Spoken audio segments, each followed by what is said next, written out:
So this, in my opinion, is officially the beginning of the end for single family home ownership, at least here in Vancouver and its surrounding areas. I often hear in comment sections, Vancouver real estate is going to crash. It's going to become more affordable. All the people who currently rent for the last couple years are going to be able to buy in cheaper. And I personally don't think that's going to happen. I'm that Agent Kelly. I talk about Canadian real estate in my local market of Abbotsford and the Fraser Valley. If you like that, subscribe to the channel, like the video. If you want to chat one-on-one, I got a link in my description that goes right into my calendar. So if prices were to go down from here, in my opinion, it would be a very temporary thing. And the reason why that is because it literally costs like $600,000 to $800,000 just to build a single family home. And that's if the land is completely free. If the land is completely free, it costs $600,000 plus GST to build a new home. So if prices go down, builders will just stop building homes. And that's all pretty obvious in my opinion. But another thing now that's come up recently is they're literally trying to get rid of single family zoning in BC. And I'm pretty sure they already have in Vancouver. Meaning you will literally not be allowed to build a single family home pretty soon here, which again will increase the scarcity of a single family home, thus increasing the price of them eventually. We have 1 million people moving here every year, actually more than that, but I'm rounding down right now. So 1 million people moving here. And there's only 220,000 new housing starts every single year. A lot of those developments won't even finish because the developers are going bankrupt, but let's just assume every single one of them ends up finishing and actually building out the project at 2.2 people on average per household. And we're starting 220,000 new homes. That's roughly 440,000 people being housed at 2.2 people per household, meaning we are still short 660,000 homes per year. And keep in mind, a very small portion of those housing starts are single family homes as it is. Here in the West, it's always been buy a condo, sell that condo upsize to a townhome, sell that townhome upsize to a detached home. And I unfortunately believe that is going to change now to save up most of your life to eventually buy a 1-bed or 2-bed condo to then upsize to a townhome.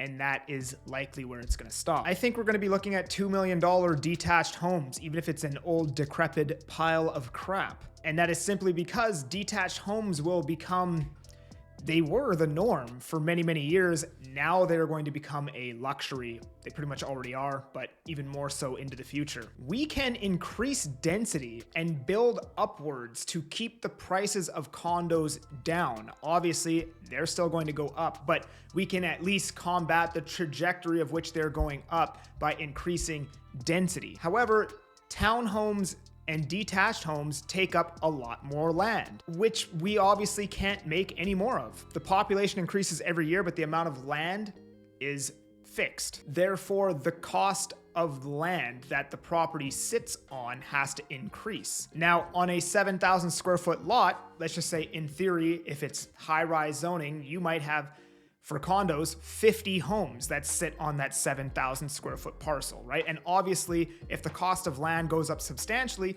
we can spread out the cost of that land over the course of 50 homes, meaning that if the cost of land goes up 100%, well, it may not be necessarily reflective in the cost of a condo if it's spread out across 50 different homes. However, if the cost of land goes up 50%, well, you only have one detached home on that 7,000 square foot lot. Therefore, that one detached home is likely going to go up 100% as well. Same with townhomes. You might be able to only fit 3 townhomes on that piece of land. Well, that means that the cost of those townhomes has to go up substantially. The potential supply of detached homes in comparison to condos is like 50 to 1. We can talk about, will the real estate market crash? Will interest rates come down? Will things become more affordable? And in my opinion, it's possible that things do get more affordable for the average everyday person. However, that is going to be a very short window of time. Long-term, things, in my opinion, are guaranteed to get worse. Even if technology somehow managed to completely get rid of the labor costs associated with